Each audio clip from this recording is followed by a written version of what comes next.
Pues buenas tardes, tengan todos ustedes.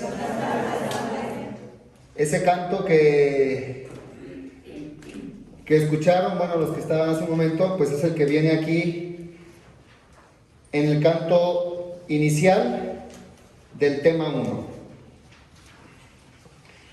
Muy bien.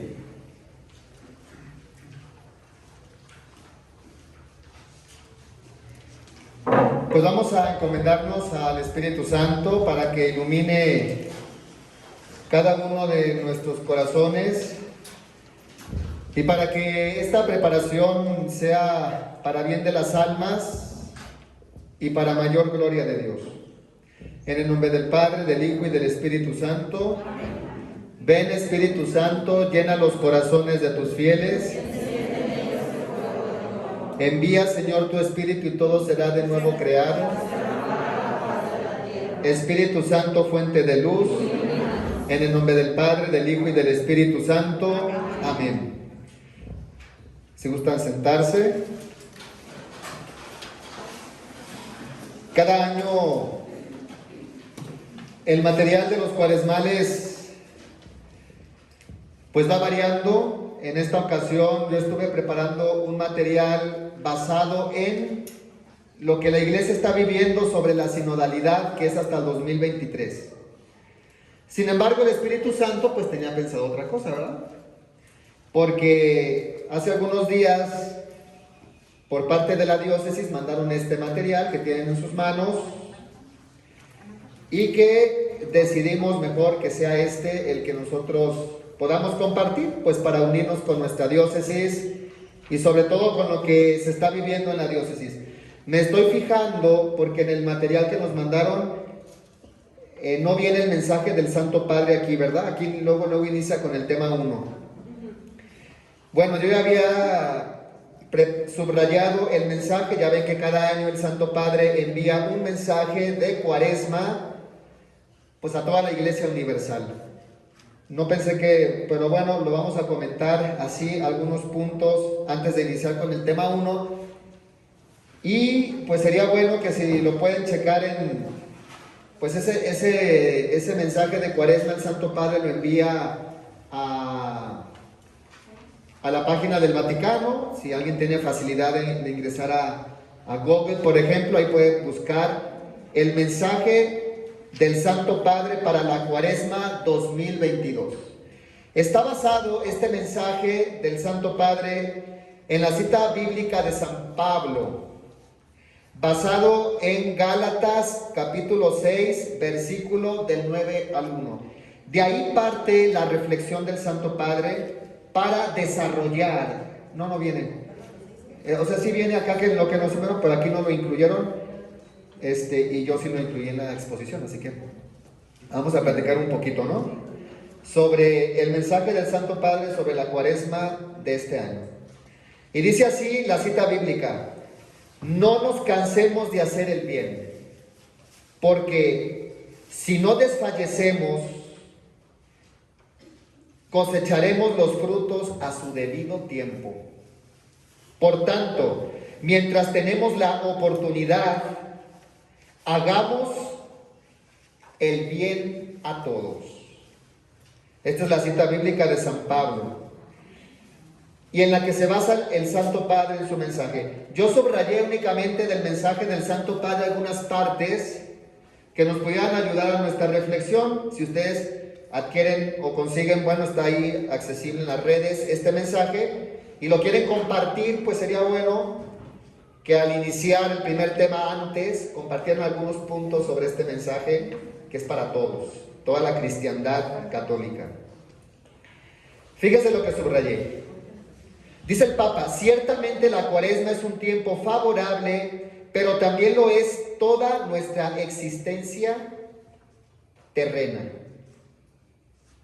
Con demasiada frecuencia prevalecen en nuestra vida la avidez y la soberbia, el deseo de tener, de acumular y de consumir. La Cuaresma nos invita a la conversión, a cambiar de mentalidad, para que la verdad y la belleza de nuestra vida no radiquen tanto en el poseer cuanto en el dar. no estén tanto en el acumular cuanto en sembrar el bien y compartir. Hasta ahí este primer extracto de este mensaje del Santo Padre. Cada año se escucha hablar en el tiempo de Cuaresma sobre la conversión. Esto es como que ya algo que está sobredicho, ¿no? O que ya se presupone, por así decirlo. Tiempo de Cuaresma, como que a veces nos remitimos inmediatamente a la conversión. Aquí ya lo dice el Santo Padre. Y es que este es un tiempo propicio para reflexionar en primer lugar en el amor de Dios. La Cuaresma es la historia de amor, de la locura de un Dios que se entrega por nosotros. Estos 40 días no es ir reflexionando en el sufrimiento, no es ir reflexionando en las carencias, en las privaciones. Digo, se puede reflexionar y de hecho lo hacemos, pero lo más importante de la Cuaresma es el amor.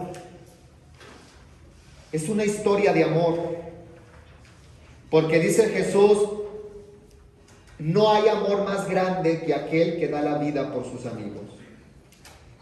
Este amor tan grande nos hace pensar o nos debe llevar a pensar, híjole, Dios ya dio todo por mí. Cristo dio hasta la última sangre por mí. La pregunta para ti hoy es, ¿y tú qué has hecho por Él? Si Él ya hizo todo por mí, ¿tú qué has hecho por Él? Y entonces de ahí se remite a la conversión, ¿no? Bueno, si Cristo ya hizo todo por mí, entonces yo voy a tratar pues un poco de ser mejor. La conversión. ¿Y a qué se refiere la conversión en el ámbito familiar, por ejemplo? ¿Qué querrá decir, en primer lugar, en mi ambiente familiar o cómo puedo vivir la conversión en este ambiente, en este ámbito de mi vida? A lo mejor de ser intolerante a ser más tolerante. A lo mejor de tener más paciencia con mi esposo, mi esposa, mis hijos y tal.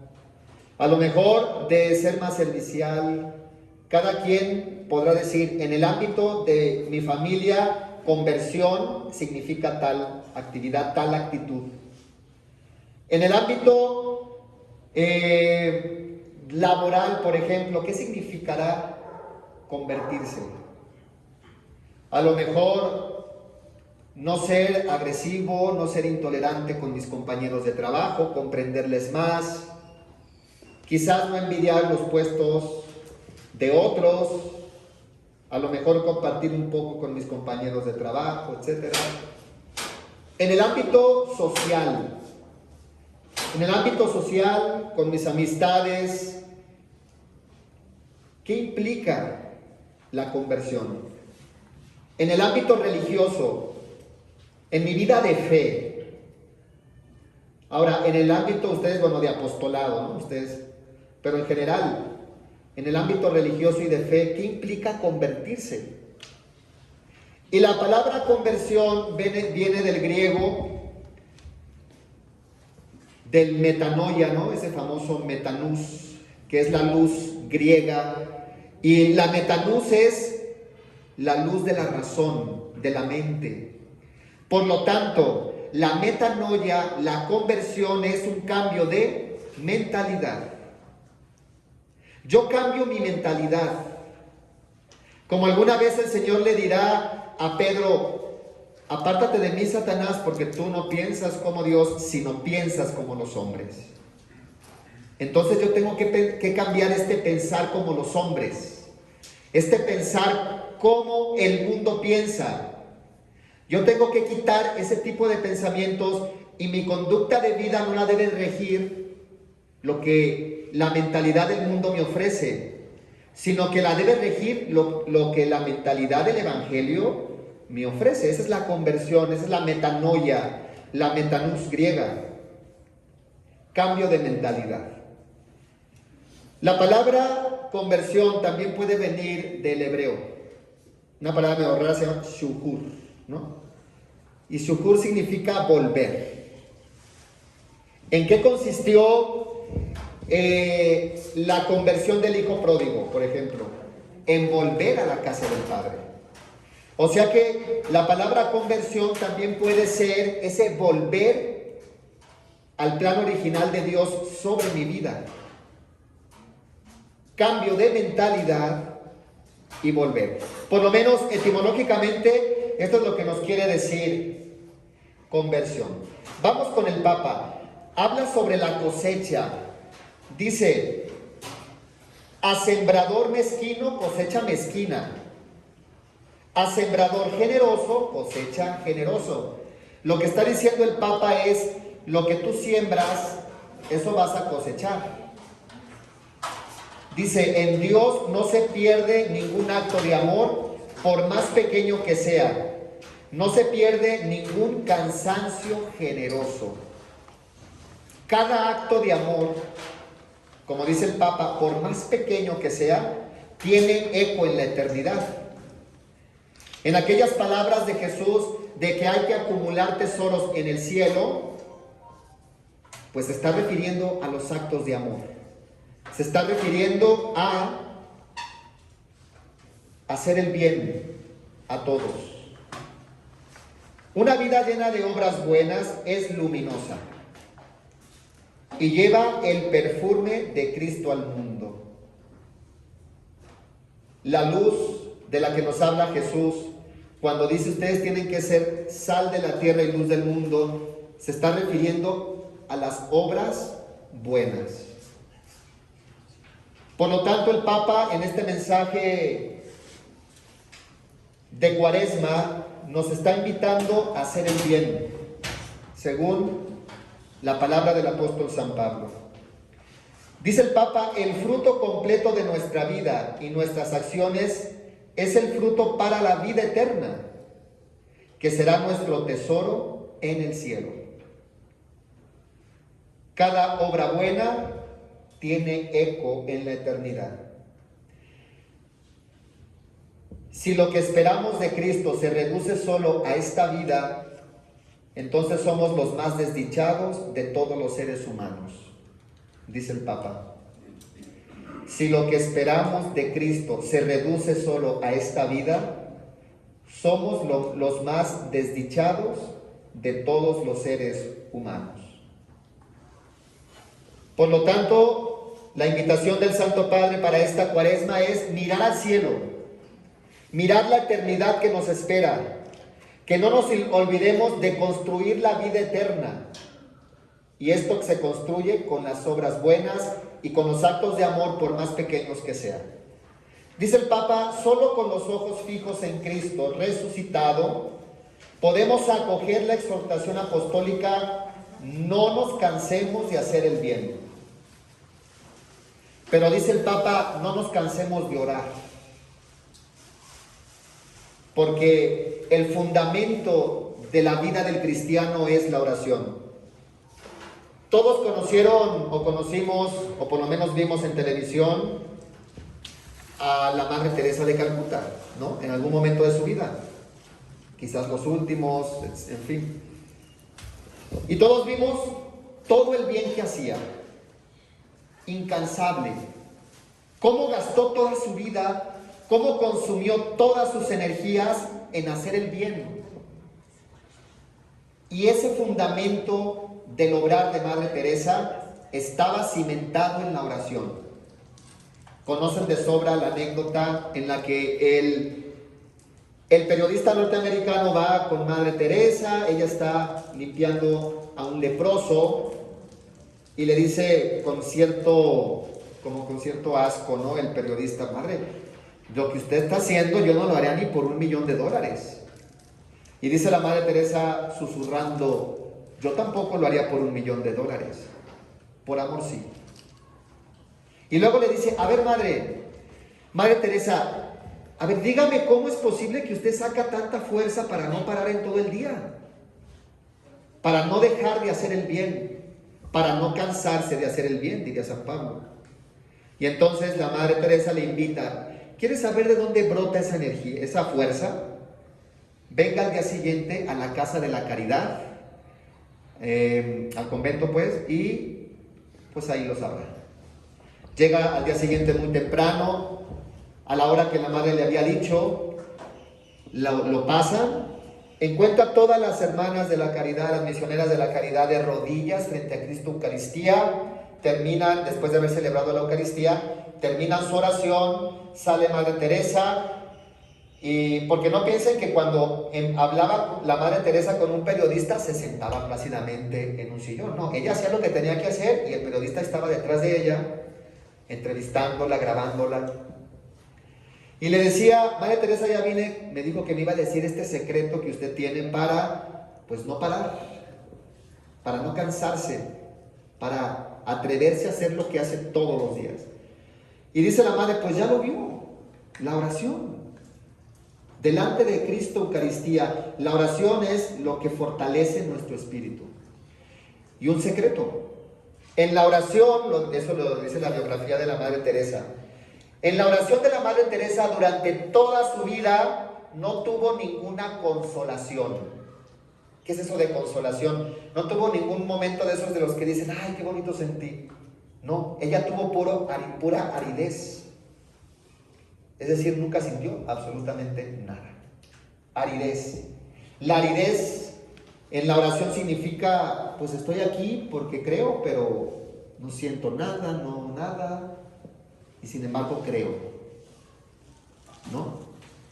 Así como que Dios la estuvo probando como el oro en el crisol, la oración. Dice el Papa, no nos cansemos de orar. Nadie se salva solo porque estamos todos en la misma barca, en medio de las tempestades de la historia. Pero sobre todo, nadie se salva sin Dios. Luego dice el Papa, no nos cansemos de extirpar el mal de nuestra vida. ¿Cómo vamos a extirpar el mal de nuestra vida? Porque cada ser humano en su interior alberga todo lo malo, así como alberga todo lo bueno. Dice el Papa, eso malo que hay en el corazón de todos, nadie puede decir, no, yo no tengo nada de malo, eso es una mentira, es un mentiroso. En palabras del apóstol Santiago, el que diga que no tiene pecado es un mentiroso, dice. Así que, dice el Papa, no nos cansemos de extirpar, de sacar de nuestro interior todo lo malo. ¿Y cómo lo vamos a hacer? Con una ayuda que se nos ofrece desde el antiquísimo tiempo en la iglesia, el ayuno. El Papa lo remite al ayuno, porque el ayuno fortalece nuestro interior. El ayuno nos ayuda a tener resiedumbre en nuestra vida. El ayuno nos ayuda a vencer el sentimiento de decir, hoy no tengo ganas de tal, pero yo tengo la convicción y tengo la resiedumbre de hacerlo. ¿Sí? El ayuno nos fortalece para extirpar, dice, todo lo malo en nuestra vida. Y dice, no nos cansemos, que es un trabajo de toda la vida. No nos cansemos, dice el Papa, de pedir perdón en el sacramento de la penitencia y la reconciliación. O sea que hay quien se cansa de confesarse. Eso es lo que busca exactamente el demonio, que nos desanimemos, que perdamos la esperanza de decir voy a poder. Lo que él quiere es que digamos, definitivamente yo no puedo con esto. He intentado una y mil veces y he caído siempre. Pues ya, voy a vivir así. Ese es uno de los logros del maligno en nuestra vida. Porque quien deja de luchar en el ámbito del vicio y la virtud, entonces, pues va perdiendo. Pues porque ya no está luchando. Por eso dice el Papa, no se cansen de confesarse. Parece que va lenta la victoria, o parecería que ni siquiera hay una victoria, pero no se cansen. La victoria no está aquí. La recompensa tampoco. Aquí solamente, pues, hay que seguir luchando. Dice el Papa, no nos cansemos de luchar contra la concupiscencia. No hay que cansarnos de luchar. La concupiscencia, como ustedes saben perfectamente, es esa inclinación, es la herida del pecado original que nos orienta al mal. Eso es lo que San Pablo decía, es que yo tengo como un aguijón, ¿no? ¿Por qué? Porque quiero hacer el bien, como dice, él mismo lo dice, ¿no? No se cansen de hacer el bien, y fíjense lo que dice después, yo quiero hacer el bien, pero resulta que termino haciendo el mal que no quiero, y el bien que anhelo y deseo hacer, no lo hago. Es la lucha de todos. No nos cansemos de luchar contra la concupiscencia. La vida no es muy complicada, la vida es caes y te levantas 1 y 1000 veces. Pero hay que levantarse. No hay que cansarse de luchar. La lucha es difícil, por supuesto, si no, no sería lucha. Dice el Papa, no nos cansemos de hacer el bien en la caridad activa hacia el prójimo. El amor, ¿no? El amor es la caridad activa. Y el Papa lo refiere, evidentemente, a la limosna. ¿Sabe? Esa es la caridad activa. Durante esta cuaresma, dice el Papa, practiquemos la limosna, dando con alegría. Pero la caridad al prójimo. Eso es lo más importante en la vida del cristiano, ¿eh? Si alguno piensa que lo más importante en la vida del cristiano es ir bien peinado a misa, eso no tiene nada que ver. O ir a misa. Digo, es una maravilla, es el sacramento de los sacramentos. Pero lo más importante, ¿qué será? El amor. Eso lo dice el Evangelio de hoy, ¿verdad? Y también San Juan lo dice, de la fe, de la esperanza y del amor, ¿cuál es la mayor? El amor. ¿De qué vale tener fe sin caridad? O esperanza sin amor. Entonces, no nos cansemos de hacer el bien. Si no desfallecemos a su tiempo, cosecharemos. Lo que dice San Pablo.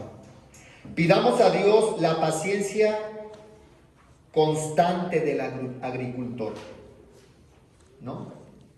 Que quiere una buena cosecha y que está al pendiente, constantemente viendo si tiene suficientemente agua, el terreno, si no tiene hierba mala que quitar, si no tiene alguna plaga que combatir. Si no desfallecemos, a su tiempo cosecharemos. Tengamos paciencia. La cosecha será a su tiempo. No a nuestro tiempo, sino al tiempo de Dios. Dice el Papa, el ayuno prepara el terreno, la oración riega y la caridad fecunda. El ayuno prepara el terreno, la oración riega y la caridad fecunda. Y ahí termina. Yo solamente les subrayé algunas cosas por el tiempo de esta carta, de este mensaje del Santo Padre, de la Cuaresma, que la pueden encontrar en todas las redes sociales, en todos lados. Les digo, aquí venía, pero me faltó a lo mejor decir que lo iba a tomar en cuenta, ¿verdad? Hasta ahí el mensaje del Santo Padre. Bueno, sigamos un poco. Como ustedes saben, como diócesis, desde el 30 de abril del año pasado, estamos viviendo, no sé si recuerden, estamos viviendo un año jubilar, ¿sí? Este año jubilar evidentemente termina el 30 de abril que está próximo, ¿no? En la fiesta de la Virgen de la Soledad, patrona de nuestra diócesis. De tal manera que todo en nuestra diócesis gira en torno a la Virgen de la Soledad, por lo menos en este año. Entonces, este material pues gira en torno a la Virgen María, evidentemente. Los jóvenes que tienen su prepascua el próximo fin de semana, ¿el material de quién creen que es? Pues de la Virgen María, evidentemente. No es el mismo, es diferente, pero todos los temas son marianos. Y en fin, estamos como diócesis, por eso dije, bueno, yo me he preparado, les digo, otros temas, el tema de la sinodalidad de la iglesia. Pero dije, mejor vamos a ponernos en sintonía con nuestra diócesis.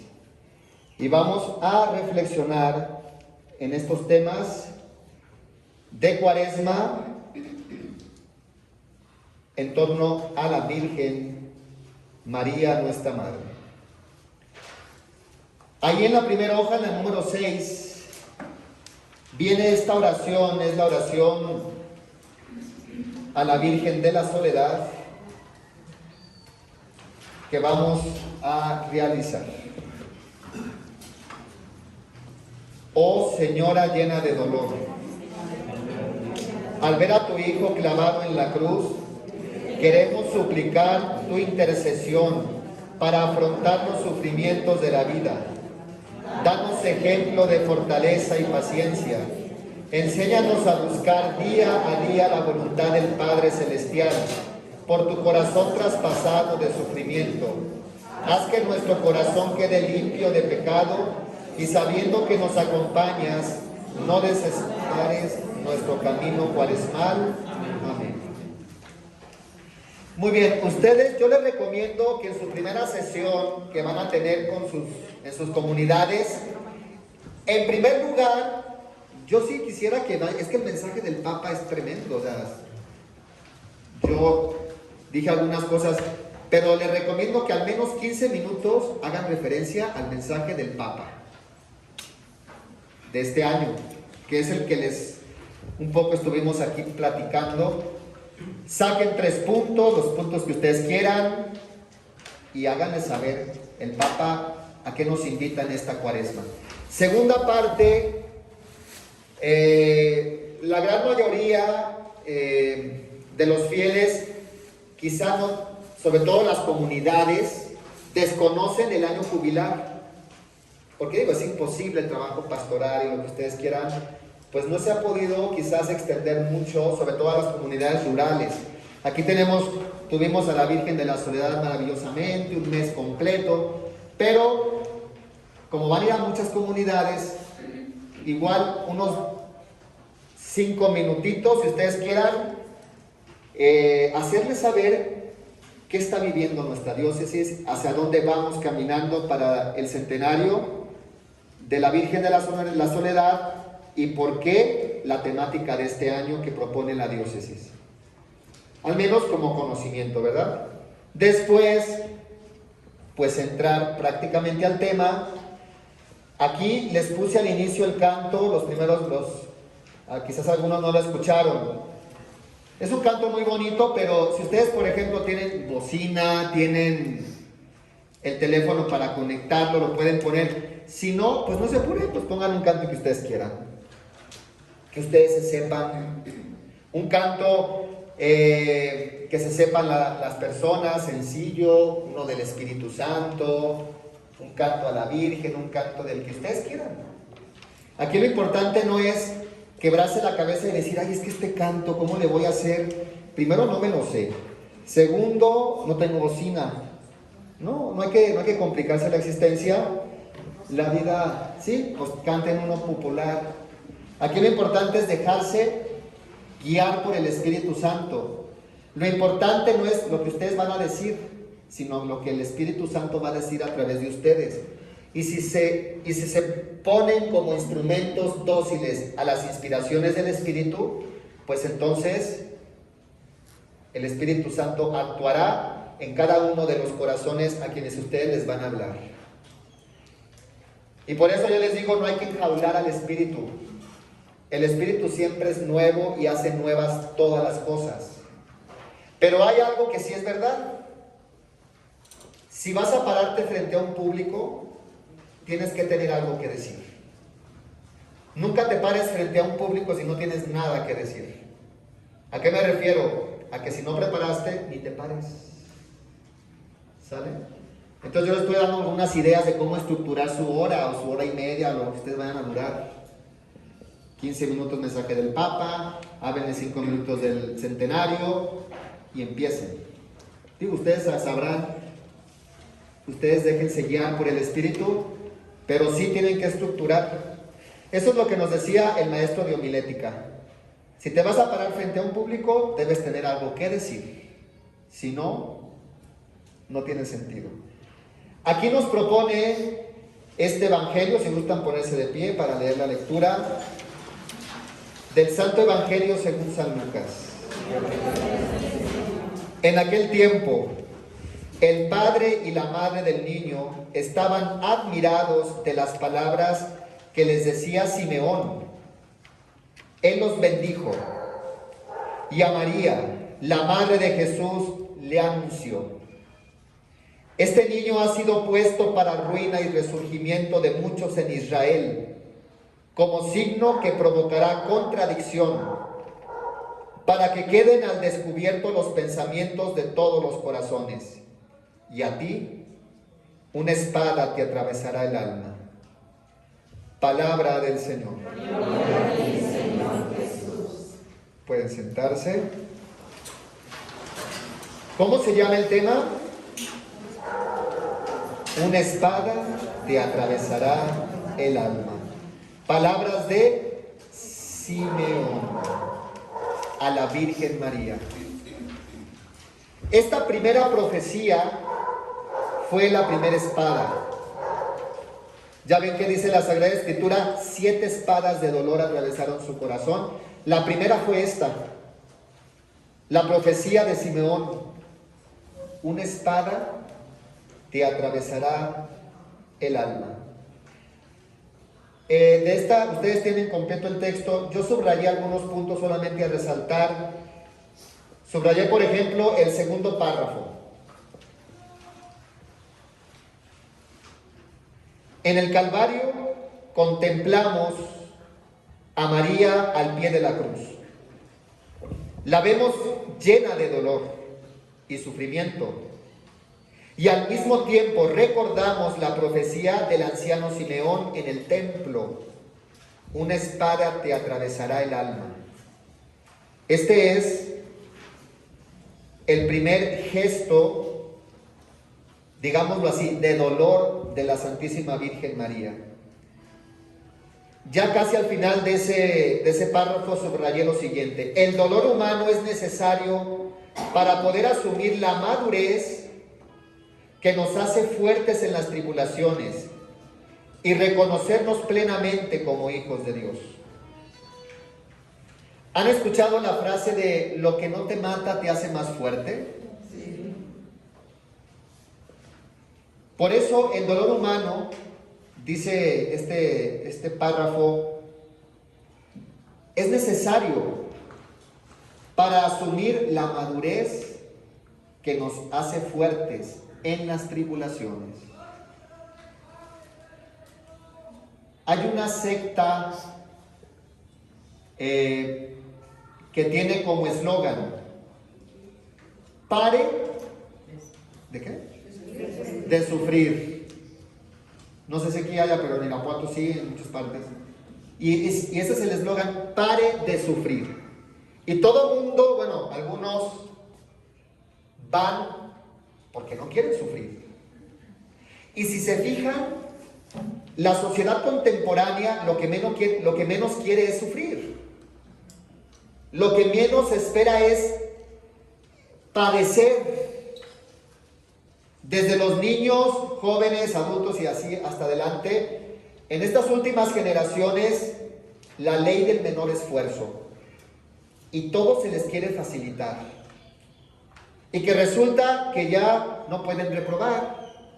Cuando antes nos quebrábamos la cabeza, trabajábamos, hacíamos tareas para poder pasar de año. Ahora, como ya resulta que no pueden reprobar los niños, pues ¿ustedes creen que se van a esforzar? Claro que no. O por ejemplo, qué bueno, las becas son maravillosas. Pero antes, para tener becas, híjole, te quebrabas la cabeza porque tenías que tener 9.5 de promedio para tener tu beca. Ahora resulta que ya cualquiera puede tener beca. Y el esfuerzo del trabajo. El caso es que el mundo contemporáneo es un mundo en el que lo que menos busca es esforzarse, padecer, sufrir. Y por eso muchos se dejan encandilar con eso de pare de sufrir. Pero desde el punto de vista de la antropología es la ciencia que estudia al ser humano. Desde el punto de vista de la antropología, esta frase, pare de sufrir, es una frase que va en contra del ser humano. No solamente es una frase falsa, no solamente es una falsa ilusión la que están sembrando en las personas que acuden a estos lugares, sino que está yendo en contra de lo que es el ser humano. Porque, ¿qué creen? Todos somos diferentes. Y todos venimos de diferentes familias. Y todos venimos de diferentes realidades sociales y económicas y lo que ustedes quieran. Pero hay algo que nos hace común a todos. Que todos vamos a sufrir. Eso es lo que nos hace común. Aparte de que somos hijos de Dios. Y somos hijos de un mismo Padre. Por lo tanto somos hermanos. Y como hermanos vamos a compartir el sufrimiento. Claro. Y si alguien de aquí no ha sufrido, no se apure, tarde que temprano, la puerta del dolor tocará su corazón. En 1001 maneras. No sé si han visto aquella serie de 1000 maneras de morir. Hasta da risa, ¿no?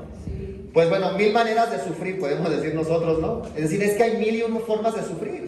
Desde la pérdida de un ser querido, bancarrota, una enfermedad incurable, un rompimiento matrimonial, violencia, drogadicción, prostitución, perdición, no sé, 1001 maneras de sufrir, ya sea física o moralmente.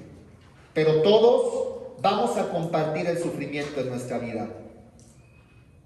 Oye, pero si lo que queremos es no sufrir, pues lo que tú quieres está yendo en contra de lo que eres. Lo primero es que hay que ser realistas.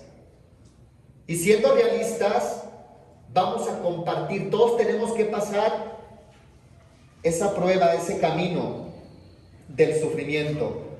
Fíjense lo que dice, creo que ya lo leí, ¿verdad? Esa última parte del párrafo. El dolor humano es ¿Sí están siguiendo?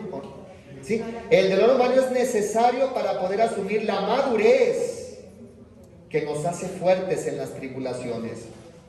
Si se fijan, esto va en contra de lo que el mundo quiere. Pero nosotros, dice San Pablo, no somos del mundo. Y si queremos cambiar la mentalidad, ¿qué es la conversión? Cambiar la mentalidad del mundo por la del Evangelio. Entonces hay que quitarnos aquello de no quiero sufrir, por el que todos en algún momento vamos a compartir el sufrimiento que es necesario para crecer, para madurar, pues lo querramos o no. Sigue el siguiente párrafo, subrayé 2 renglones, dice: muchas personas han encontrado problema para darle sentido profundo al dolor y han buscado la manera de desentrañar el misterio de ello. 2 renglones abajo subrayé: Cristo acabó convertido en dolor en redención. ¿Cristo convirtió qué? Acabó convirtiendo el dolor en redención. ¿Qué está diciendo? Esta frase, Cristo acabó convirtiendo el dolor en redención, está diciendo el dolor tiene sentido. El dolor no es una tragedia. El dolor no es lo peor que te pueda pasar, está diciendo. Porque ¿cuántas personas su vida es, ¿qué le puedo decir? Su vida es una tragedia, su vida es lo peor que pudieron haber vivido, porque han sufrido. Para muchos el sufrimiento es algo inconcebible. De hecho dicen que ¿qué hicimos para merecer esto, no? Porque piensan que es un castigo, porque piensan que es la enfermedad, que lo que están padeciendo, que la pobreza, que cada carencia en su vida es un castigo. ¿Por qué Dios me ha castigado tanto? ¿Por qué se ha llevado a las personas buenas? Jesús nos dice, tiene sentido el dolor y el sufrimiento. Para ti puede ser una tragedia o puede ser una bendición, pero depende tu mentalidad. Si tú ya has cambiado esa metanús, ese pensamiento por el del Evangelio, entonces vamos a encontrarle sentido al dolor. ¿El dolor tiene sentido? Claro. No sé si ya les platiqué, quizás en alguna homilía, nos daba una charla, una consagrada del Regnum Christi en Irapuato, a unos jóvenes. Entonces, ella llegó con un morral, ¿no? Llevaba así. Y ella se para enfrente y lo primero que dice, nos enseñó el morral, nos dice, lo que tengo aquí es lo único que voy a llevar conmigo al cielo. Y todos decíamos, pues ¿qué tendrá, no? Y nos empezó a platicar y nos decía, es que, bueno, yo tengo una enfermedad que es esclerosis múltiple. No sé si conozcan esta enfermedad, es una enfermedad degenerativa, o sea que te va incapacitando conforme va progresando, incurable, se puede controlar hasta cierto punto, pero es incurable.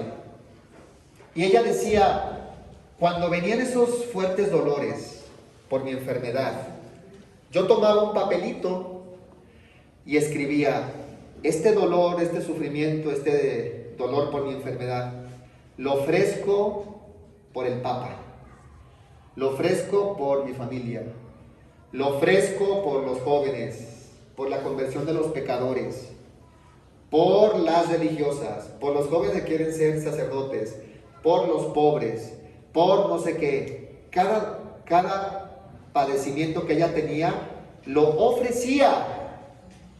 Entonces, aquí ella dice, tiene sentido el dolor. O puede ser una maldición o una bendición. Para mí es una bendición. Porque gracias al dolor, gracias a mi enfermedad puedo hacer mucho bien. Más del que yo pudiera, ofreciéndolo a Dios, evidentemente. ¿Y qué creen? De ahí surgió un apostolado que se llama Mission Hub. Está en inglés, yo no sé pronunciar mucho el inglés, así que solamente el alemán. Así se llama este apostolado del Regnum Christi, Mission Hub, que da a conocer el sentido del dolor. Claro que tiene sentido. Si no Cristo, pues ya aquí nos lo está diciendo, ¿no? Si no Cristo no hubiera convertido el dolor en redención. Aquí le dio un giro al pensamiento humano por el pensamiento divino. Bueno, de ahí me voy, la siguiente página, el segundo párrafo, dice, no podemos impedir que el dolor y el sufrimiento entren en nuestra vida. ¿Se fijan? No podemos, ¿qué? Impedir. O sea, ¿qué está diciendo? Tarde que temprano todos vamos a pasar por ello, de una u otra manera. Así que ¿para qué te resistes? Mejor hay que encontrarle sentido al dolor. Dice, pero los cristianos, como la Virgen María, tenemos en nuestras manos la opción de conseguir que nuestro propio dolor no arruine nuestras vidas.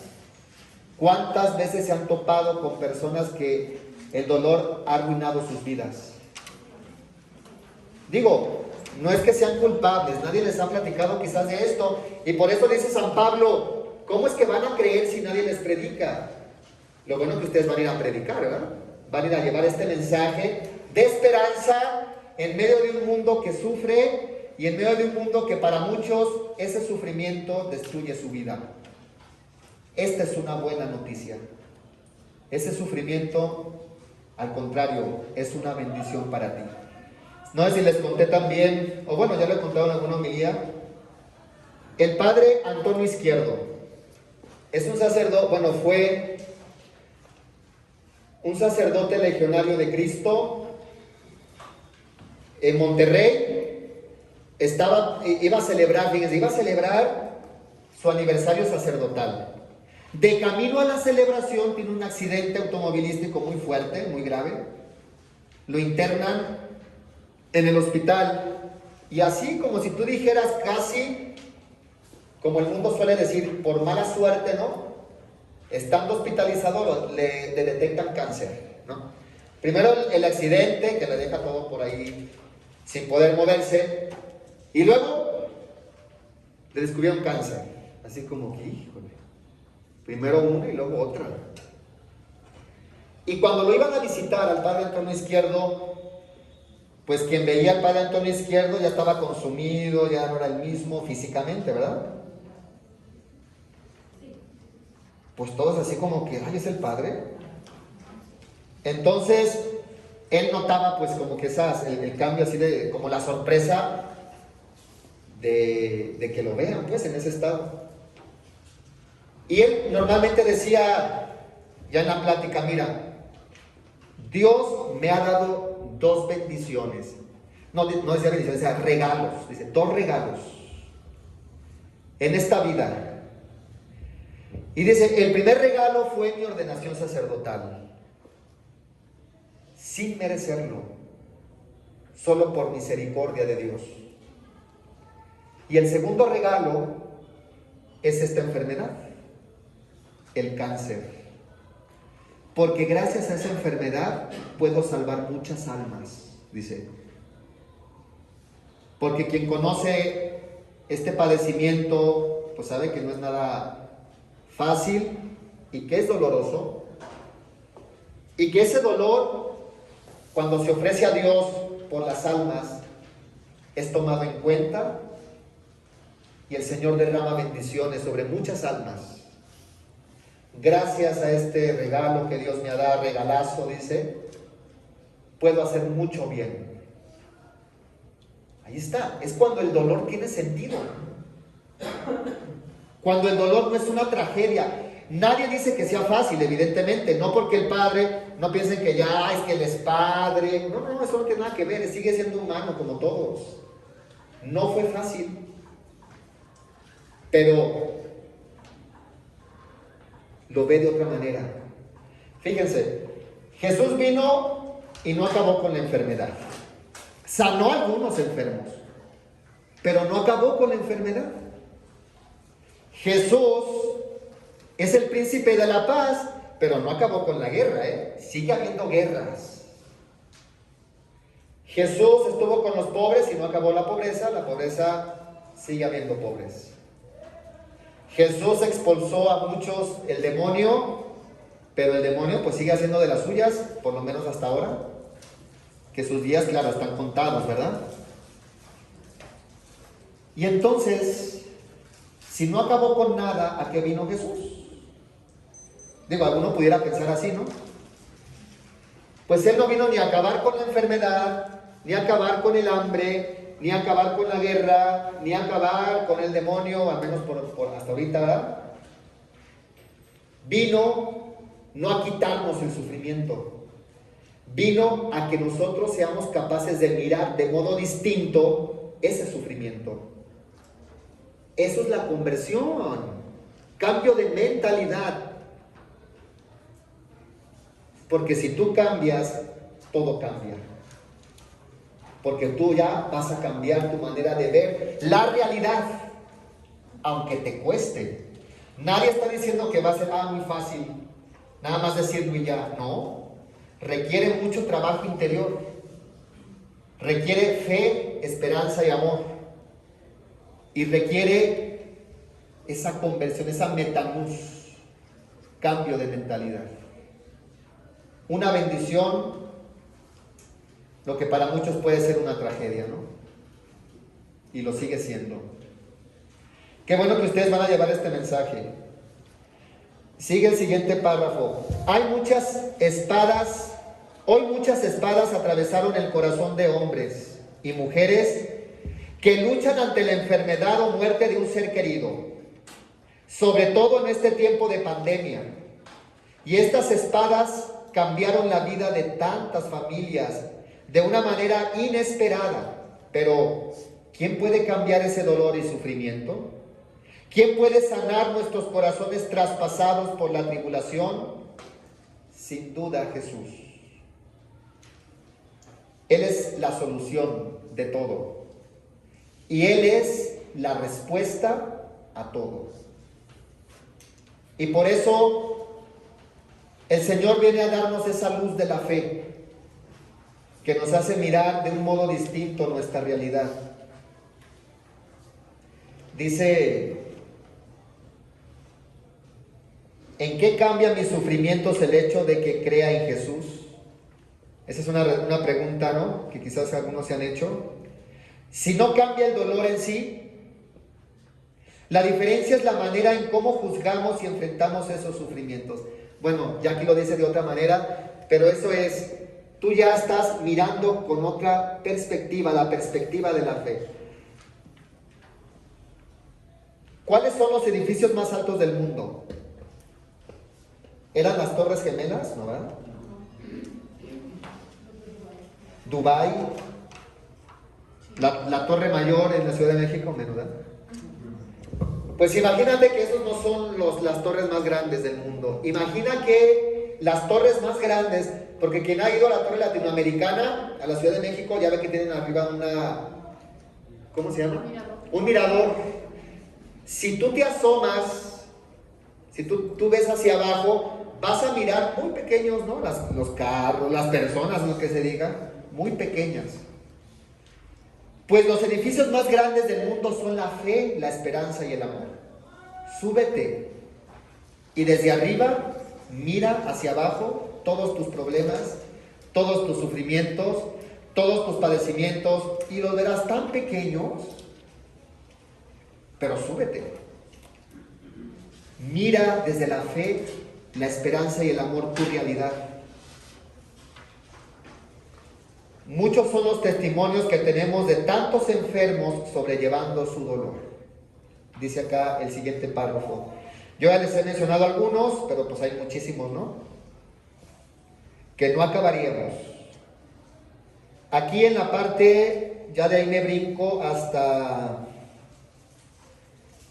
el párrafo que dice, es el mismo Jesús, no sé si ya lo encontraron, es el mismo Jesús el que nos sana y nos invita a tener la esperanza viva.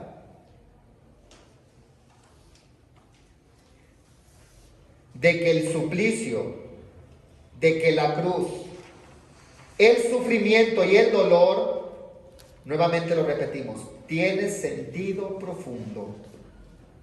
Tiene sentido. Primero, caemos en la cuenta de que todos vamos a pasar por ese camino. Segundo, de que tenemos que darle sentido cuando lo vemos desde la fe, la esperanza y el amor. La típica anécdota que pueden contar es la típica anécdota de la cruz, ¿no? Y que resulta que vas cargando tu cruz y que se te hace muy pesada y que de pronto dices, le voy a mochar, ¿no? Porque está muy pesada la cruz, le mochas un pedazo, sigues caminando y dices, no, sigue igual de pesada, le mochas otro pedazo y luego otro pedazo, de tal manera que llegas a un lugar donde hay una cañada y dices, ¿y ahora cómo voy a pasar? Entonces no sabes qué hacer, hasta que el Señor te dice, es que tienes que poner tu cruz sobre esa cañada, la medida la da, para que pases perfectamente. Pero como tú ya has mochado tu cruz, pues ya evidentemente ya no da. ¿Qué dice esta anécdota o qué nos invita esta anécdota? A descubrir que Dios pone el sufrimiento o la cruz de cada uno porque Él sabe que vamos a poder. Nunca va a poner algo sobre nuestras fuerzas y que la tenemos que asumir. y que además, estando en la cruz, es cuando más nos asemejamos a Cristo. Cuando sobre todo vivimos esos momentos de cruz en nuestra vida, que son los momentos de dolor y sufrimiento, es cuando más te pareces a Cristo, te asemejas a Él. Es cuando más la Virgen María también está ahí al pie de tu cruz, al pie de tu realidad, nada fácil, para fortalecerte, para darte ánimo, para decirte, he caminado contigo. Y lo maravilloso es que al final de la vida, el Señor nos abrazará y nos dirá, gracias por compartir conmigo la cruz. Tiene sentido el dolor. Este es el primer mensaje que tienen que dar. Esta es la buena noticia a tantos que viven inmersos, o vivimos quizás, en medio del dolor y el sufrimiento, de esperanza. Es un mensaje de esperanza en medio de un mundo que cada día menos quiere sufrir y que sufre por todos lados. Ahí está. Imagínate que un joven le diga a su mamá, voy con mi novia a ver el fútbol y resulta que ahí lo matan, ¿no? Como pasó en La Corregidora. Es un mensaje de esperanza. Muy bien. Entonces yo aquí expuse lo que subrayé como puntos principales. Ustedes allá lo leen en su casa. Si consideran otros puntos lo pueden considerar. Aquí lo importante es que se queden con la esencia del mensaje para que lo puedan transmitir a los demás. Después vienen aquí algunas preguntas. Estas preguntas las pueden manejar como trabajo en equipo. Por ejemplo, dice la primera pregunta, ¿me doy cuenta de que Jesús y María me acompañan? Segunda pregunta, ¿logro empatizar con el sufrimiento de los demás? Tercera pregunta, ¿cómo haré que Cristo entre en mi vida para poder acompañar con María al que vive solo, enfermo o está sufriendo? Estas tres preguntas las pueden manejar como a modo de dinámica. Hacen equipos y las comparten. Después de exponer, viene el trabajo en equipos. Como pequeños pastoreos. Así es. Como pastoreos, ustedes pueden exponer. Y luego al final dice oración del centenario a la Virgen de la Soledad. Esta oración es la primera que leímos, la que está al inicio del tema. Después de compartir, después de que compartieron las preguntas, si ustedes quieren y el tiempo les da, lo que pueden hacer es que pase algún representante de cada equipo a exponer lo que platicaron, ¿no? Que haya un secretario que vaya escribiendo lo más importante que dijeron en esa pregunta y luego lo expongan a todos. Es como el enriquecimiento del grupo. Las comunidades locales son la gente es muy tímida, sí comparten, por ejemplo, pero para pasar al frente, bueno, me ha tocado que como que no quieren pasar, pero sí comparten en el equipo, yo los bajo y les echo bromas y todo sí, pero al frente como que son tímidos para. Si en alguna comunidad, ya ahí ustedes tienen que ver, pues también el grupo, la comunidad que les ha tocado. Si hay comunidades, así como dicen, pues muy así que no les gusta participar, tímidas, pues ustedes ya vean qué es posible y qué no es posible. Pero son como ideas así como generales que pueden hacer. Bueno, ¿alguna pregunta en relación al tema? A la iluminación, el pasaje bíblico.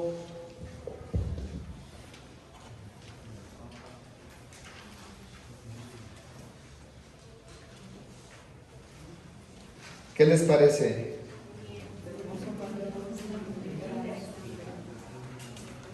Entonces, ¿cómo pueden estructurar su tema?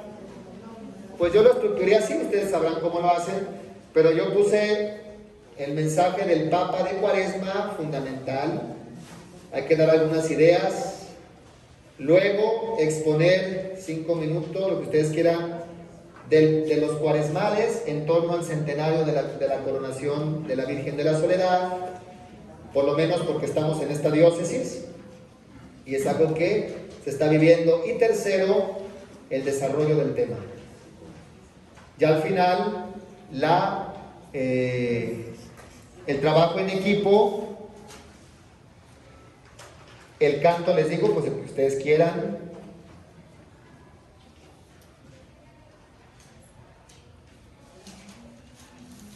Y sería la estructura. Por ejemplo, aquí duramos, ¿qué? Casi una hora, ¿no? Una hora.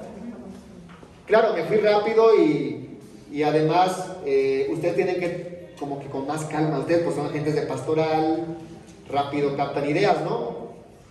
Pero quien no esté inmerso, o sea, vamos a invitar al pueblo, a las comunidades, van a ir a invitar casa por casa, hay que tener más paciencia.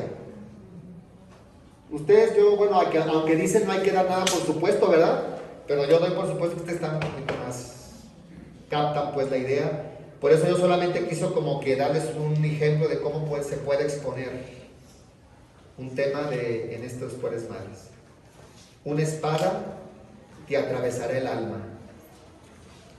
Sería también así como reducir el tema, porque también en ocasiones estar haciendo monólogos, también la gente nada más está durmiendo, y así hacer una reducción de así lo que usted nos acaba de mencionar, y darle más espacio también a las personas en los pastoreos para ver qué fue lo más concreto que ellos también aprendieron. Pienso, ¿no? Así como interactuar. Ustedes lo que pueden es interactuar con su grupo, ahí entra la pedagogía, ¿no?